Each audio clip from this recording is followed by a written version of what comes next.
This is Marcos William Herbas Kemosha, better known as Marcola. He's one of the most powerful prisoners in the world. For nearly 2 decades, Marcola has led Brazil's most ruthless and notorious gang, the PCC. The PCC is responsible for some of the most violent terror attacks that Brazil has ever seen. Based in Sao Paulo and with over 30,000 members, this violent organization have massacred police, murdered judges, and shut down entire cities. They control 60% of Brazil's cocaine market and are responsible for the biggest bank robberies in the country's history. The PCC is the strongest, most sophisticated, and most dangerous criminal organization you haven't heard of.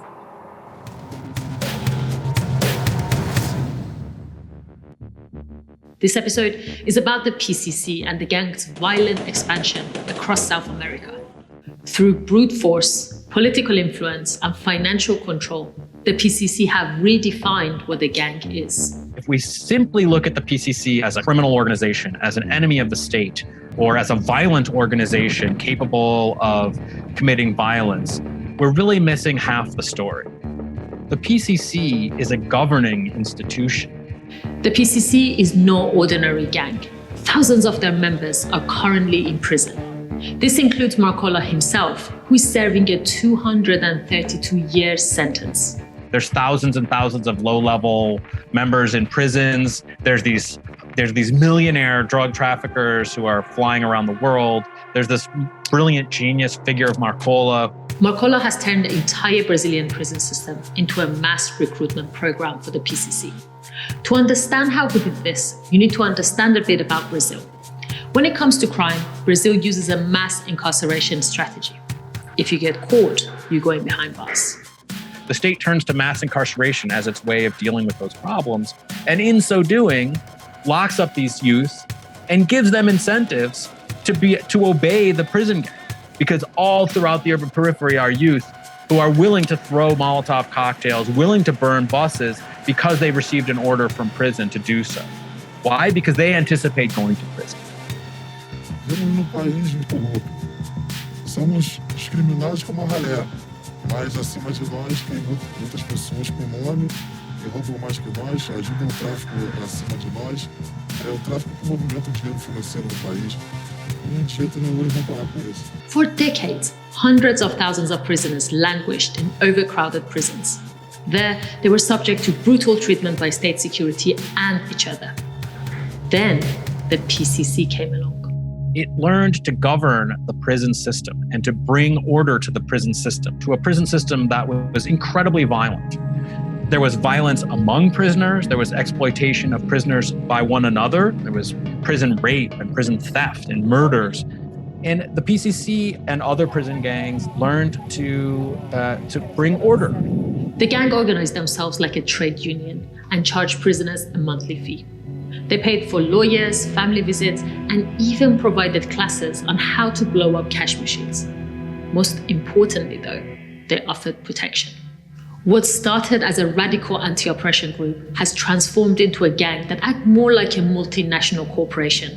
The PCC has personnel files on all 35,000 members, and it's got, Excel spreadsheets for all of its financial dealings. It's got all these internal rules and regulations.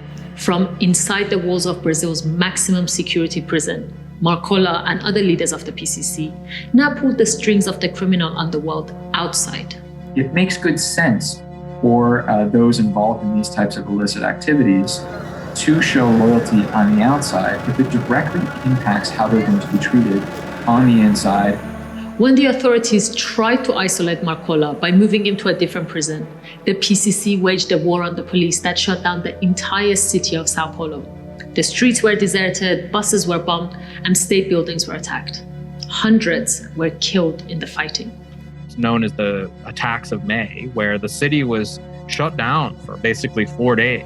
It really stopped at Sao Paulo. Everybody had fear. You've got 96 prisons or so, spread out across 3 states, simultaneously rioting. And when the police went out to these prison units to try to quell the prison riots, the PCC launched these attacks in the city, burning buses, Molotov cocktails and metro stations and banks. and the city ground to a halt for about 4 days. If you ask any Paulista who was alive at the time, they'll still remember this day. It's like the 9/11. The PCC don't just restrict themselves to Brazil. In 2017, they invaded a city in Paraguay, outgunned the police, and made off with $8 million. There were speedboats on a river right on the border that were waiting for those who went into the bank to actually perform the heist. There were large machine guns attached to these boats. And so really military grade equipment. The PCC has gone in and taken over control of those territories. And that has helped the PCC evolve in the direction of something approaching a real drug cartel, right? Where it's actually able to move drugs from source countries, from producer countries, to consumer markets across Brazil and then over to Africa or straight up to Europe. Now, the PCC are embroiled in one of their bloodiest wars yet. And this time, it's not the police. In the north of Brazil, the PCC and other gangs are fighting over territory in the Amazon region. They're fighting over not just the Amazonian capital within Brazil, which is Manaus, but they're fighting over the right to use very lucrative riverine networks throughout the Amazon. This is an incredibly lucrative route for drug trafficking because it allows Brazilian criminal organizations to access both Colombia and Peru, two countries that are top producers of coca. Whether it's warring in the jungle, shutting down cities, or controlling the prisons, the PCC have become a terrifying force all across South America. When they arrive in a country, homicide rates soar, and their complex structure have become gold standard for gangs around the world. The main thing with the PCC is it's the criminal organization you've never heard of. And I'm not sure if that's because it's Brazilian and most people are focused on Mexican criminal cartels, but the PCC warrants a lot of attention and focus because this is an organization about which we're going to be talking for years to come.